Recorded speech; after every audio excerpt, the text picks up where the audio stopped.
Sud Radio. Ça va mieux en le disant.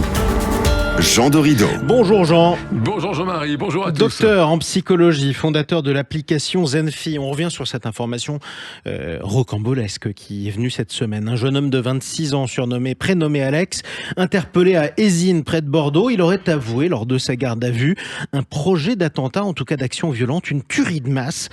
Il parle également, ce suspect, de sa sympathie pour le mouvement Incel. Incel pour célibataire involontaire. Alors Jean, vous allez nous expliquer avec votre casquette de docteur en psychologie ce que c'est que ce mouvement des célibataires involontaires. Alors en réalité, c'est un mouvement qui a commencé à faire parler de lui dans les années 90. Effectivement, ce sont des hommes qui souvent ont été déçus par leur relation avec les femmes, qui se retrouvent, comme vous l'avez dit, célibataires involontaire et du coup cette mouvance qu'on pourrait presque qualifier de mouvance idéologique développe une véritable haine vis-à-vis des femmes les femmes sont présentées par les incels comme étant responsables de tous leurs maux et cette haine vis-à-vis des femmes peut basculer dans des passages à l'acte violents. Il y a notamment un homme, Elliot Rodger, qui a effectué s'est rendu coupable d'une tuerie de masse aux États-Unis, en Californie, à Santa Barbara, en 2014. Et ce monsieur, eh bien, il est aujourd'hui donné en exemple par les incels. Ils vouent un peu un culte de la personnalité à ce monsieur. Et c'est manifestement ce qu'a avoué le jeune homme arrêté et placé en garde à vue dans les environs de Bordeaux. Effectivement, Jean, alors ça veut dire que ce mouvement peut être dangereux.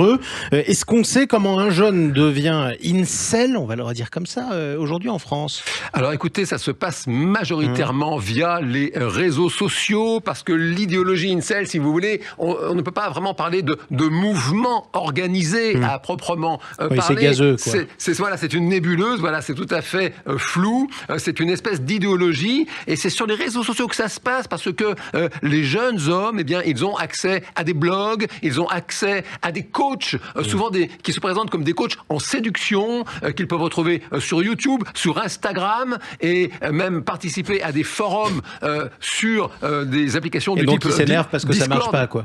Et voilà, ils s'excitent entre eux, et c'est comme ça qu'ils sont biberonnés à cette idéologie haineuse vis-à-vis des femmes. On peut presque, si vous voulez, parler de phénomène d'emprise, et à l'extrémité de ce processus d'emprise, il peut y avoir des passages à l'acte violents et tragiques. Alors Jean, ça c'est pour le processus. Est-ce qu'on sait par ailleurs si vous avez un profil plus apte à tomber dans cette espèce de gloubi-boulga idéologique? Alors si vous voulez, il y a souvent, effectivement, c'est un fait, une déception sentimentale. Oui, mais ça arrive à tout le monde. Ça arrive à tout le monde. Alors ce qu'on va retrouver souvent chez les incels, c'est une espèce de notion de difficulté sociale, si vous voulez. Vous savez, ces fameux hommes qui se sentent déclassés. Il y a vraiment une dimension économique assez importante. Les incels reprochent très souvent aux femmes de n'être sensibles que par que LMS. Alors L pour le look, il faut d'après avoir le bon look quand vous êtes un homme. M pour monnaie, il faut avoir de l'argent. Souvent les incels manquent d'argent. Et puis S pour statut, le statut social. En gros, ce sont des aigris qui tombent dans la misogynie de bas étage. Alors on peut le voir comme ça.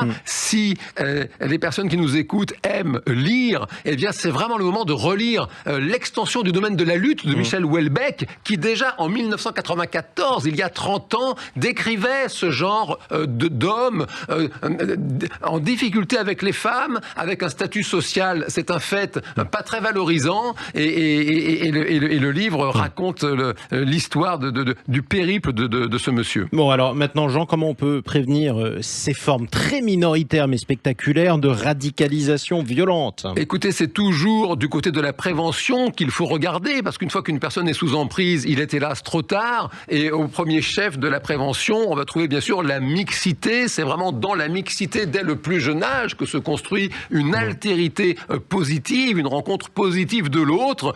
Et puis on peut aussi en profiter pour rappeler que demain, c'est la fête des mères. Donc on souhaite une Embrassez joyeuse votre fête maman. à toutes les mamans, exactement. Et les incels, peut-être, devraient se souvenir qu'ils sont nés d'une femme. Exactement, un point que vous n'avez pas noté d'ailleurs. Il y a aussi beaucoup de femmes qui sont des célibataires involontaires, ça ne les a pas transformés en terroristes. C'est quand même très Jusqu'à masculin. preuve du contraire, non, pourvu que ça dure. Et bon courage en tout cas à tous les autres célibataires qui nous écoutent, qui y sont pour rien et qui ne sont pas devenus eux-mêmes des terroristes.